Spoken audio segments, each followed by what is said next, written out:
Sorry, just one moment. Okay, here it is.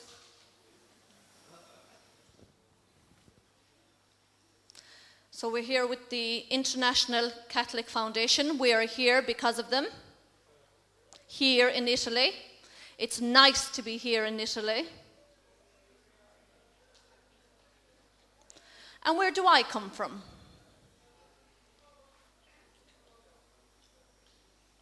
Ireland, a small country.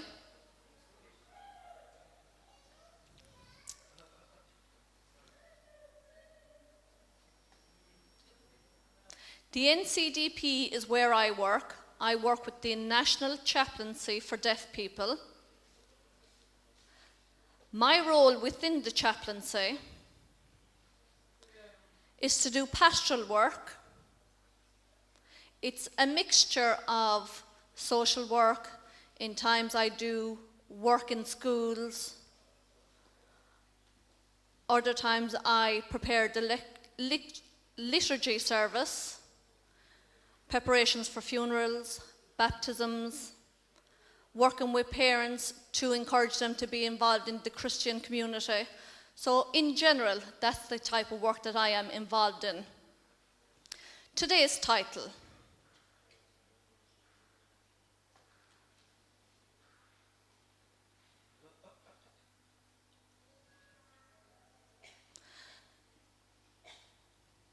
The call to discipleship.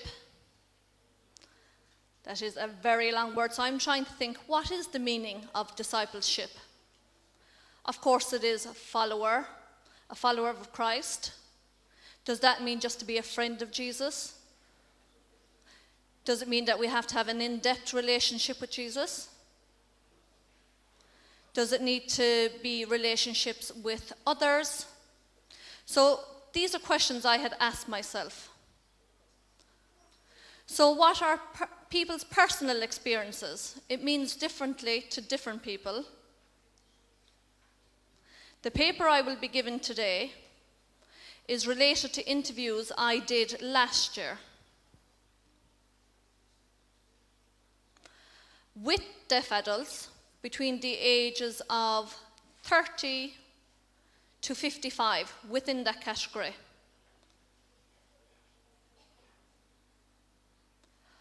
All the people that I interviewed were deaf. I asked them questions such as,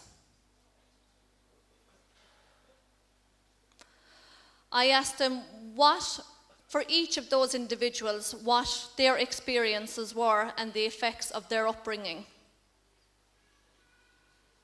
What were the effects of upbringing in terms of communication, when at school, in their work life, and just with their experiences in general. And what were the church's influences on each of the individuals and how it had an impact on them. And finally, we spoke about new ways of services.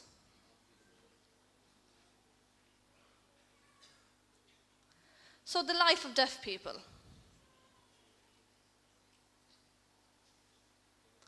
Firstly, I asked them, what was your communication like at home? All people experienced difficulties and frustration communicating at home because they were the only one person in a family of all hearing people. They felt as if they missed out on information. They felt as if they didn't get a full opportunity to be included.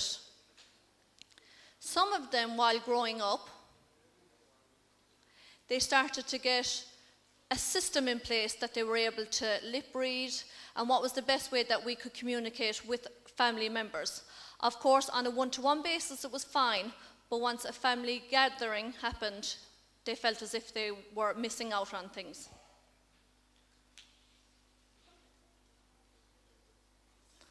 For some deaf people, they had an ability to hold discussions, debates, while others felt very isolated. They felt as if they weren't able to explain. Some of them just didn't think about being able to think for themselves. Possibly because of the use of the language. What were the barriers that they had to language? Maybe it was because of their experiences growing up, that they had barriers at school and then again at home. So communication in those situations were always oralism, always lip reading. That was both at home and at school for all of them.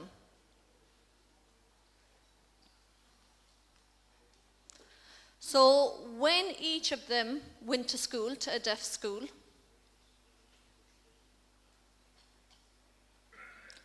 as you know, while at deaf school, everybody's signing, everybody's chatting, there's lots of learning, they have discovered, they have many questions, they learned from each other, and they felt a real sense of bond together. But in the classroom, it was a different story. The teacher's role in teaching them catechism was to give them the good news of Jesus, to promote Christian value through the use of catechism. That was the aim of the work of teachers. So I questioned them about their experiences growing up when they were being taught religious education for their preparation of Holy Communion, preparation of confirmation. I asked, did that have an impact on them? And there was 3 different categories. Firstly, the first group.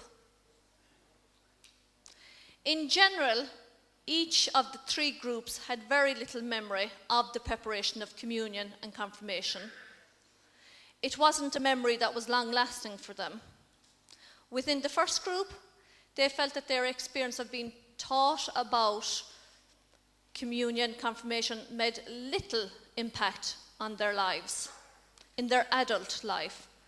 The second group, when they had finished their communion, they didn't feel any relevance to it as they grew older. The same when they had their confirmation.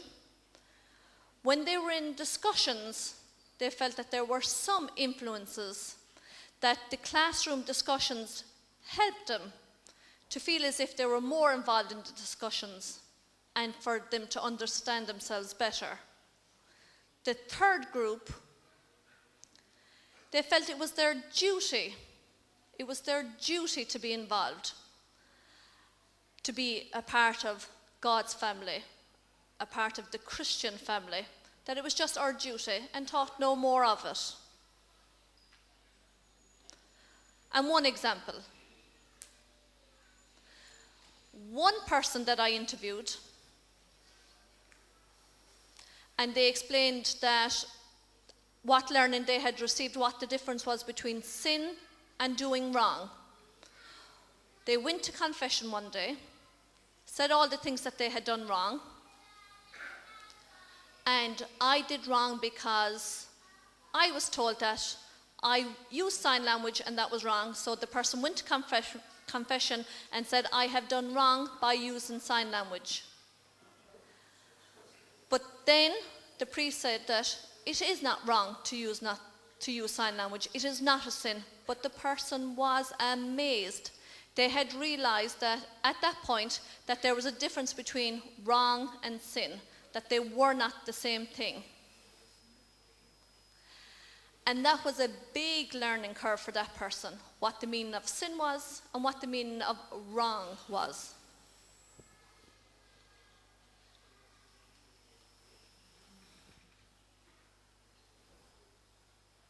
Talking about their experiences of God. Again, approximately 50% of those, their understanding of God was through discussions that happened in class or within their own group among themselves as young adults. So that helped them to have a better understanding of God. And it helped them within their working lives, when they were at home, when they related to other people.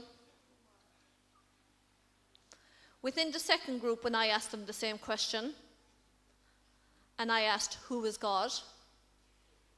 What is the purpose of him? Why is he there? They felt as if they became detached from God. Within the third group, they said that, yes, indeed, God was important to them. He helped them in their lives. And there was one example where one man said a personal experience he had that changed his life. When he was at school,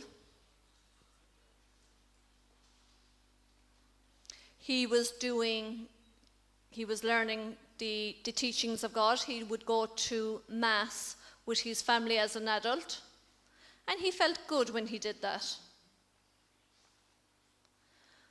But then, after leaving school and over time, life went on. So when I asked him about his experience of God,